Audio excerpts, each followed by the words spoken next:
பார்க்குறதுக்கு சூனியக்கார்ட்ட சாபம் வாங்கின குரங்கு மாதிரி இருக்கிற இந்த உயிரினத்தோட பேர் ஐ. ஆந்தைக்கிட்ட கண்ணை கடன் வாங்கி எலிக்கிட்ட பல்ல பிடுங்கி வவ்வால்கிட்ட காதை கைமாற்ற வாங்கின உயிரினம் தான் இந்த ஐ. மடகாஸ்கரில் மட்டுமே வாழக்கூடிய பாலூட்டி வகை இனங்களில் இது ஒன்று. லெமூர் இனத்தை சேர்ந்தது.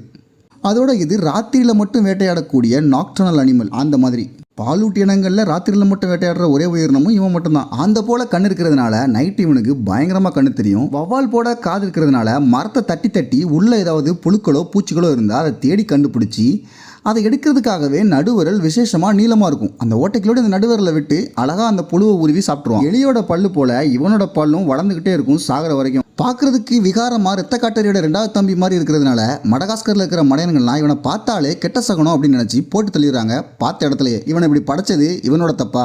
கடவுளோட தப்பு தானே. அதனாலேயே இவன் அழிந்து வர்ற உயிரினங்கள் பட்டியலில் சேர்க்கப்பட்டிருக்கான். இருந்தாலும் மக்கள் அதெல்லாம் கண்டுக்காமல் இவனை போட்டு தள்ளிக்கிட்டே இருக்காங்க. கடவுள் தான் இவனை காப்பாற்றணும். ஆனால் இயற்கையாகவே இவன் ஒரு சாதுவான பிராணி தான். பூச்சி புழுக்களை மட்டுமே வேட்டையாடக்கூடிய ஒரு பாலூட்டி இனம். என்ன போல் நீங்களும் இவனை பார்த்து பாவப்பட்டீங்கன்னா ஒரு லைக்கை போடுங்க.